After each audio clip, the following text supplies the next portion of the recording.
Hi friends, నేను మీ Indira. Welcome to అత్తాకోళ్ళ వంటలు. అత్తాకోళ్ళ వంటలు ఇవాళ అత్త లేదు, కోడలు లేదు, ఓన్లీ అక్కమట. అక్క ఆంధ్రాకైతే వచ్చేసాం. ఆంధ్రాకి వచ్చిన తర్వాత అక్క ఇలాగ సందువ చేపలు తెప్పించింది.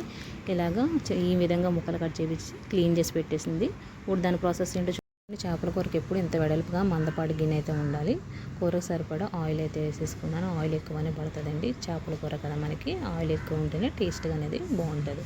ముందుగా నేను చిన్న చిన్న ముక్కల కింద అయితే ఈ ఉల్లిపాయ ముక్కల్ని ఇలా కట్ చేసి పెట్టేసుకున్నాను. ఆయిల్ హీట్ అయిపోయిందండి. ఇప్పుడు ముందుగా కట్ చేసి పెట్టుకున్న ఉల్లిపాయ ముక్కలు వేసేసి గోల్డెన్ బ్రౌన్ కలర్ వచ్చేదాకా అయితే ఫ్రై చేసుకోవాలి.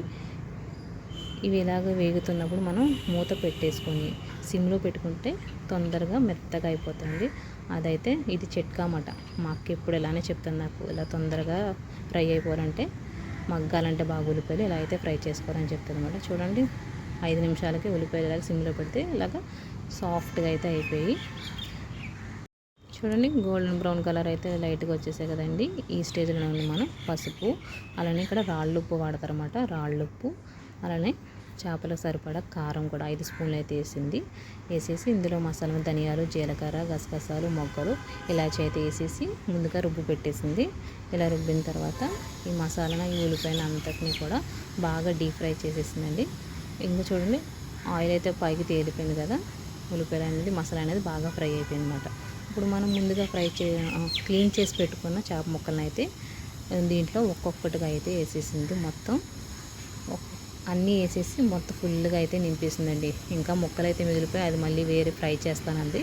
ఈ విధంగా అయితే పెట్టేసి మూత పెట్టేసింది. మూత పెట్టేసి ఒక 5 నిమిషాలు సిమ్లో పెట్టేసి ఉంచింది. తర్వాత మూత తీసి ఇప్పుడు ఈ ముక్కలన్నిటిని వేరే వైపు తిప్పాలన్నమాట. ఒక పక్క అయితే మసాలా పట్టేసింది కదండి, రెండో వైపు కూడా మొత్తం మసాలా పట్టేలా పెట్టేసింది. అయిపోయిన తర్వాత ఒక 5 నిమిషాలు అయిపోయిన తర్వాత మళ్ళీ ఒకసారి కదిపేసి ఇలాగ వాటర్ అయితే వేసేసింది. ఈ స్టేజ్లో మనం హై ఫ్లేమ్లో పెట్టుకుని మూత పెట్టేసుకోవాలి. బాగా ఉడుకుతుంది చేపల కూర అనేది.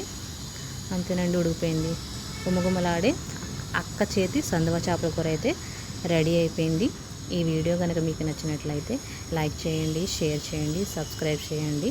అలానే మా అత్తాకోడళ్ళ వంటని ఫాలో అవ్వండి. మీకు ఏమైనా కొత్త రెసిపీస్ కావాలంటే మాకు చెప్పండి.